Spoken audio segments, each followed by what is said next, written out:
The Battlemaster has its primary interesting feature the fact that its cockpit is so large that it can actually have two cockpits. So many of the houses will mod it to have something called a command console. It uses up the empty slot in your head to put in a command console, which actually represents a second pilot or a dedicated gunner. And that enables you to avoid many targeting and piloting penalties. For example, if targeting multiple enemy target mechs in the same turn, you don't get the penalties for it.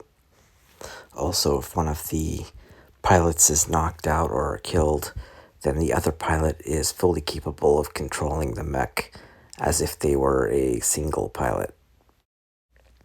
The Battlemaster is a very difficult mech to manufacture, so only the largest, most industrialized worlds or manufacturing centers have the ability to do so.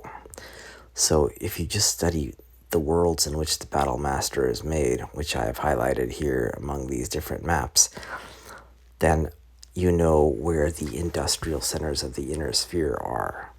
Although not every industrial center will dedicate itself to Battlemasters. Now, these are maps from the year 3151, but if you look at them, you will notice that for the 3025 era, a large portion of them were in Steiner space, or in Merrick space, or Liao space, and there was only like one world in Kurita space, and 0 in Davian space. However, in the 3151 era, or even in the 3050 era, many of the Steiner sites were taken over by Jade Falcon, or later on by Steel Viper. So the ratios of manufacturing centers between the different houses changed and change around depending on what era you're in. But at least that is the 3025 and the 3151 setup. In 3151, a lot of these Battlemaster manufacturing worlds are now located in clan space, and specifically in Jade Falcon space. And it is notable that when the Battlemaster first came out in the Star League, it was the biggest, baddest mech that Star League could make, but it was eclipsed pretty quickly by even bigger mechs that Star League would make. For example, the Atlas, which was the largest, other than the King Crab also. Now, the Battlemaster is one of the original mechs of Battletech, and as such, you can get a 1/72nd model kit for it. Note that these model kits are not Battletech model kits. They come from either Dugram or like some no-name knockoff brands. Let's crack open the good old TRO 3025 and let's see what we find in here. The Battlemaster is in here, but we're gonna flip slowly, carefully, enjoying all these, many of the unseen, and then some FASA original mech designs here. Slowly flipping through. The Battlemaster is kinda in the back because it's so big. Look at all those unseens. More and more. Now some originals. More unseens there. A lot of good mechs. Oh yeah, the Marauder. The Charger. Gets turned into the Hatamoto Chi later. Here it is, the Battlemaster. The BLR-1G is in the TRO 3025. So basically the original Battlemaster. The one that you find in the Mech Warrior 1 video game. Just like the most frightening and most powerful mech. It's the first time you get an assault mech in Mech Warrior 1. It pretty much just has lots of weapons, lots of armor. Then when the clans were invented, the Battlemaster, of course, had to get a slight upgrade. So with some helm memory core tech, we find it, of course, also way in the back, because the clans are in the front because they're being premiered here.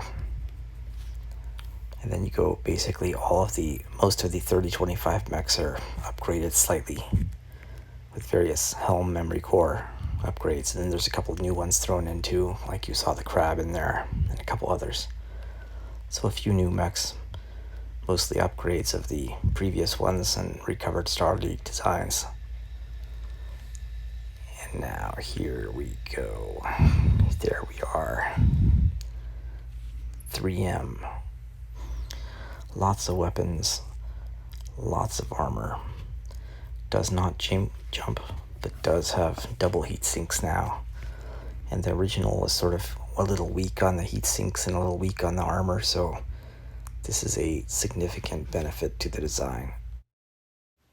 And in case you missed it in the video, here's the still pictures of the specs and a still picture of the storyboard for this mech during the 3025 and the 3050 era. You can find the mech sheets for the 1D and 3S variants in the heavy Assault Mechs Volume 4 book. And here's the 1D. It's a classical, except without the medium lasers in the back.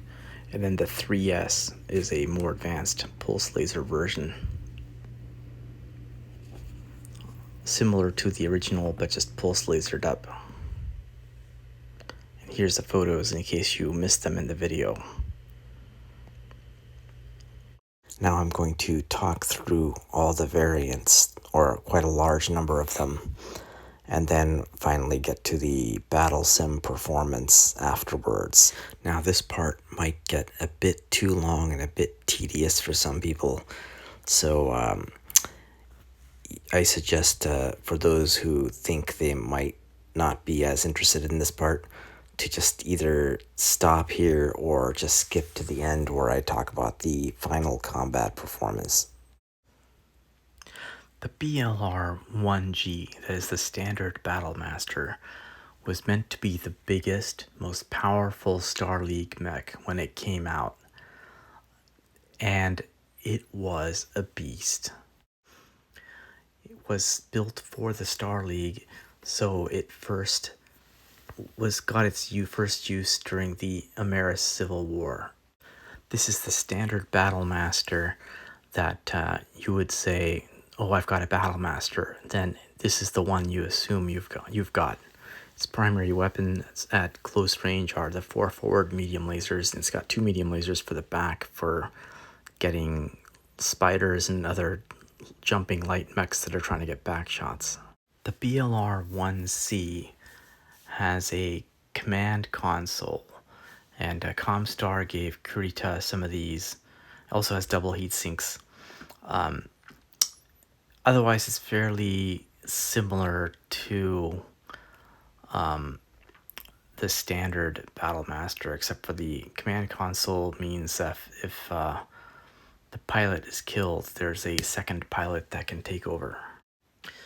It too starred first in the Ameris Civil War, as it was built for the Star League. And command consoles continued to exist throughout, all the way out to the Dark Age. The BLR-1D is the Davian variant, except they didn't have the ability to produce it, so they wanted to increase its survivability. So it has 1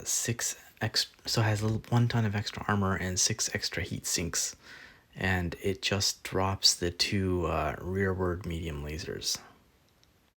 This is mostly a low-tech third succession war and onward low-maintenance machine, again, just like Davian tends to do. The BLR-1GB is the Star League Royal variant for our House Cameron, it had endo steel double heat sinks and basically the Starleague-ish tech, and ERPPCs and a single large pulse laser in the center torso, and it has an ERPPC in each arm. Naturally, of course, its double heat sinks enable it to fight much more effectively. However, it does have a lot of battle value cost at 1825 battle value. The BLR-1GBC variant is just like the GB, except drop 3 of the heat sinks, which is a significant drop in its heatsink capability, but add a command console.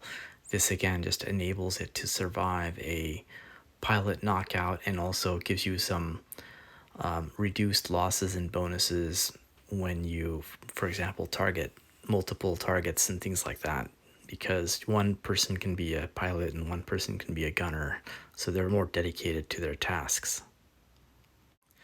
The BLR-1GC is basically double heat sinks, remove a machine gun, and add command console. And it's a short-lived mech from the Starleague Ameris Civil War to the Second Succession War, because double heat sinks went extinct. Otherwise, there's nothing particularly special about it. It's very similar to the BLR-1C.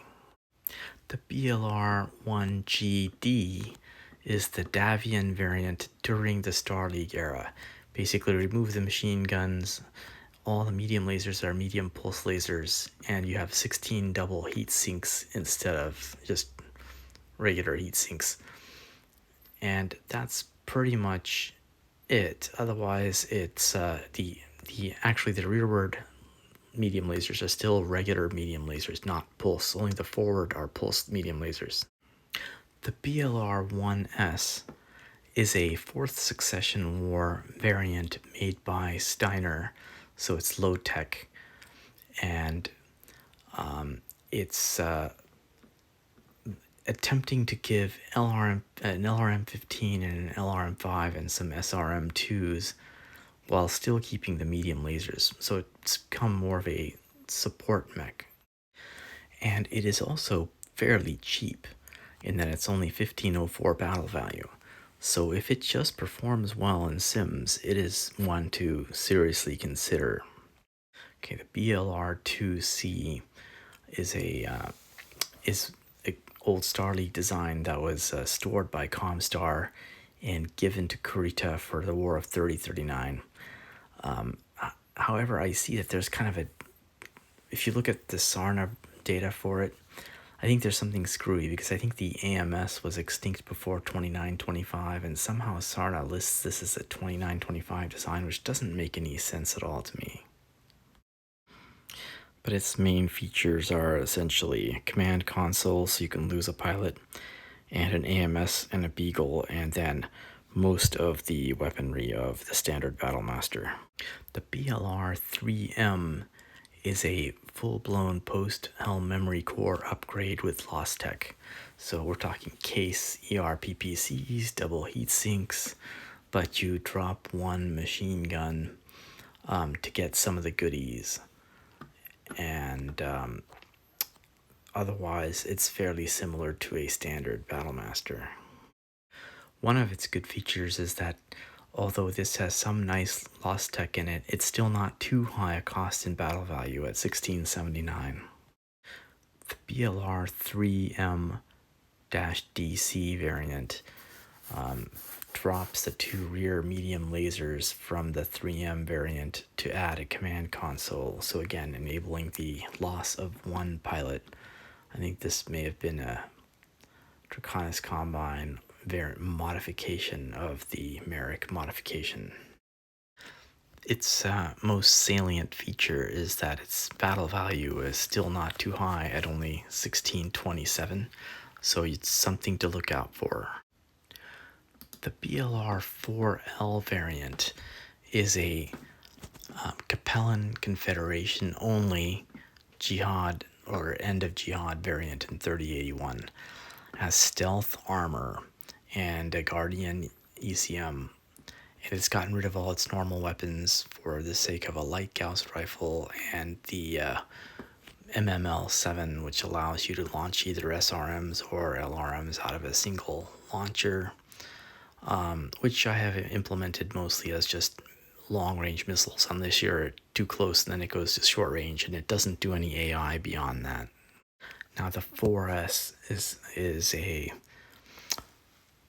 3062 era mech. Has a light fusion engine, ferrofibrous Gauss rifle, ER medium lasers, some medium lasers still, Artemis 4 on the SRM6, 2 pulse lasers, and case, basically some helm memory goodies. Although it's very nice, it has one significant issue depending on how you play, and that is its battle value is over 2000. It's a 2018 battle value, so even if its performance is high, its battle value might be pretty too high also. We get to the 5M, which is a pre-Jihad Free Worlds League upgrade that has a light Gauss rifle and ER large laser and some ER medium lasers, 2 of those in the rear, and it came out in 3067. It's a little higher on the battle value as well, but not too high. It's at 1766, so it may or may not perform well enough. We shall see soon. This was, I think, Theodore Kurita's mech in one of the various battles that he was in. But now we're going to review the combat performance of these different variants. Looking at the raw win rates, obviously mechs like the 4L, the 4S, and also the Star League Royal, the GB, have a significant advantage, but no surprise there because they're higher tech. But if you want to just pay attention to the low-tech variants, the 1S looks particularly interesting, especially since its win rate is pretty high for considering how low-tech it is. And what do you know, the 1S, which is almost exactly smack in the middle, that is the 7th from the bottom or 8th from the top, has a wins per battle value, kill battle value of 0.39. So it outperforms most other mechs when it's low tech. However, some of the high tech mechs are doing pretty well too. And if you're looking at tonnage, well, obviously the Star League Royal variant and the 4L and the 4S, 2 of the highest tech units, which being that they're the highest tech units, well, it's no surprise that they do the best per ton. And if you're looking at mega credit or mega C-bills, well, the 3M is pretty good, and so is the 1S. So the 1S being a low-tech mech has a lower cost, a low battle value, and still a fairly high win rate. And the 3M is no slouch either there. And all of these stats here, these wins per battle value, wins per ton, and wins per C-bill, are comparable to any other simulation done with the same number of trials. For example, the longbow and the archer and the several others. So you can actually compare mechs against each other, not just variants within a mech, if you want to see how they do.